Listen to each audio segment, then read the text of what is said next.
அன்பானவர்களே, தினமொரு தூதன் மொழியாக உங்களை சந்திக்கிறேன். இந்த நாளிலே நீதிமொழிகள் 10வது அதிகாரம் 6வது வசனம். நீதிமான்களுடைய சிரசின் மேல் ஆசீர்வாதங்கள் தங்கும் என்று ஆண்டவருடைய வார்த்தை சொல்லுகிறது. இந்த வார்த்தையின்படி இதை கேட்டுக்கொண்டிருக்கிற ஒவ்வொருவருமே இயேசு கிறிஸ்துவின் இரத்தத்தினால கழுவப்பட்டவர்களாய் நீதிமான்களாய் நாம் வாழ்கிறோம். நாம் நம்முடைய செயல்களை வைத்து நம்முடைய நல்ல செயல்கள் நற்செயல்களை வச்சு தான தர்மம் பண்ணுவதனாலேயோ எந்த விதமான நல்ல காரியம் பண்ணுவதனால நாம் நீதிமானாகவே முடியாது. நம்முடைய செயல்களின் அடிப்படையிலே இந்த உலகத்தில் எந்த மனிதனும் நீதிமானாக முடியாது.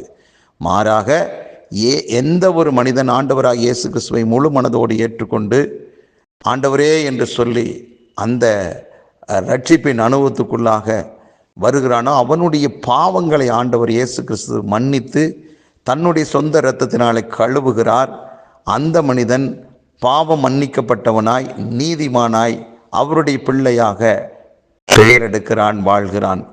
ஆகவே இயேசு கிறிஸ்துவின் இரத்தத்தினால் கழுவப்பட்ட ஒவ்வொருவருமே நீதிமான்களாய் இருப்பதினால் அந்த நீதிமானுக்குண்டான ஒரு நல்ல வார்த்தை தான் இந்த வார்த்தை. அப்படிப்பட்ட நீதிமானாகிய நம்முடைய சிரசின் மேலே ஆசீர்வாதங்கள் தங்கும் என்று சொல்லப்பட்டிருக்கிறது.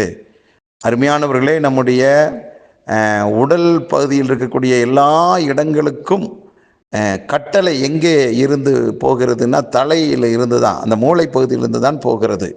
அதே போல் நம்முடைய வாழ்க்கையினுடைய சகல விதமான, அதாவது ஆன்மீக ஆவிக்குரியதான வாழ்வில், குடும்ப வாழ்வில், பொருளாதாரத்தில், இப்படி எந்த விதமான ஆசீர்வாதங்களும் நமக்குள்ளாக பரவி பாயணும்னா நம்முடைய தலையின் மேல், நம்முடைய சிரசின் மேலே கர்த்தர் ஆசீர்வாதங்களை வைக்கிறார். அது தங்குமா? ஏன்னா கர்த்தர் எதை கொடுத்தாலும் அது நிரந்தரமாக இருக்கும். மனுஷன் கொடுக்கிறது நிலையற்றது. இந்த உலகத்தில் மனுஷன் சம்பாதிக்கிற எந்த காரியமாக இருந்தாலும் அது நிலையற்றது. அப்போ தேவன் கொடுக்கிறது நிலைக்கும். ஆகவே அவர் நம்மை ஆசீர்வதிக்கிறார்னா அந்த ஆசீர்வாதம் நிற்கும். அப்போது ஆண்டவருடைய வார்த்தையின்படி நம்புங்கள், நான் ஆசீர்வதிக்கப்பட்டேன் என்று. அப்போது அந்த ஆசீர்வாதங்கள் எல்லாம் என் வீட்டில் நிரந்தரமாய் தங்க வேண்டியதாக இருக்கிறது. ஒரு நாளிலே நான் நல்லா இருந்தேன், ஒரு நாளில் நான் கெட்டு போயிட்டேன், ஒரு நாளில் நான் உயர்ந்து இருந்தேன், இன்றைக்கி தாழ்ந்து போயிட்டேன், ஒரு நாளில் என் பிஸ்னஸ் ஆகா ஓகோன்றுச்சு, இன்றைக்கி ஒன்றுமே இல்லை.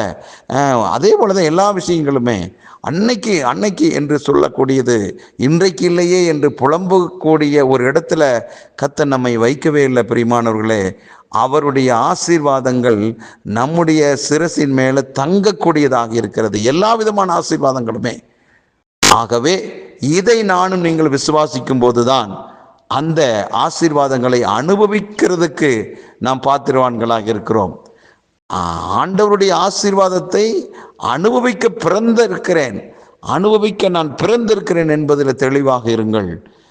விசுவாசத்தினால தான் நாம் அதையெல்லாம் சுதந்திரிக்க முடியும், அனுபவிக்க முடியும்.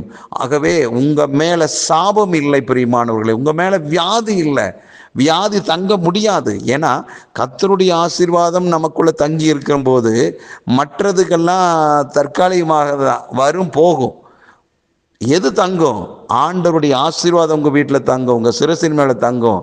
ஆகவே பயப்படாதீர்கள். சங்கீதம் 112 சொல்லப்பட்டிருக்கும், செம்மையானுடைய வீடு ஆசீர்வதிக்கப்படும், நீதிமானுடைய வீட்டில் ஆஸ்தியும் ஐஸ்வர்யம் இருக்குமா. ஆகவே நம்முடைய வீட்டில் என்ன தங்கும்? கர்த்தருடைய ஆசீர்வாதம் தங்கும், ஐஸ்வர்யம் தங்கும், ஆரோக்கியம் தங்கும், சுகம் தங்கும். அதை தவிர மற்றது எதுவும் தற்காலிகமானது, வரும் போய்விடும். ஆகவே நம்புங்கள், இனிமேல் சொல்லுங்கள், இனி நான் கையிட்டு செய்கிறதான எந்த வேலையும் தொழிலும் நிரந்தரமான ஒரு ஆசீர்வாதத்தை கொடுக்கும். என் பிள்ளைகள் நல்லபடியாக படிப்பாங்க. சின்ன வயசில் நல்லா படித்தான், இப்போ கெட்டு போயிட்டான், படிப்பே வரல. இல்லை, எந்த வயசுலையுமே அவனுக்கு நல்லா படிப்பு வரும். சொல்லுங்கள், கர்த்தருடைய இரத்தத்தினால் நான் கழுவப்பட்டிருக்கேன், நாங்கள் நீதிமான், எங்கள் வீட்டில் ஆசீர்வாதங்கள் தங்கும் என்று சொல்லி விசுவாசித்து அறிக்கை செய்வோம். அந்த ஆசீர்வாதங்கள் நம்ம வீட்டில் தங்கும். அதை நாம் அனுபவிக்க பிறந்திருக்கிறோம். நல்ல ஜெபிக்கலாம். நல்ல பிதாவே, ஆண்டவரே, நீர் கொடுத்த ஆசீர்வாதங்கள் யாவும் எங்களுக்குள்ள தங்கி இருக்கிறதுக்காக நன்றி. நீங்க கொடுத்ததை யாராலும் பறிக்க முடியாது. நாங்கள் ஒவ்வொன்றையும் நீர் தந்திருக்கிறீர் என்று விசுவாசத்தை, ஆண்டவரே, நாங்கள் விசுவாச வார்த்தைகளை சொல்லி சொல்லி நாங்கள் அதை அனுபவிக்கட்டும். இதை கேட்டுக்கொண்டிருக்கிற எல்லாரையும் வாழ்த்துகிறேன், ஆசீர்வதிக்கிறேன். இந்த நாள் அவர்களுக்கு ஆசீர்வதிக்கப்பட்ட நாளாக இருப்பதாக, நன்மை கிருபை தொடர்வதாக. இயேசு கிறிஸ்துவின் நாமத்தை ஜெபிக்கிற நல்ல பிதாவே, ஆமென். அன்பானவர்களே, நீங்கள் ஆசீர்வதிக்கப்பட்டவர்கள். உங்கள் வீட்டில் உங்கள் சிரசின் மேல் ஆசீர்வாதம் தங்கி இருக்கிறது. விசுவாசத்தோடு அதை பெற்று அனுபவிங்கள். நன்றி.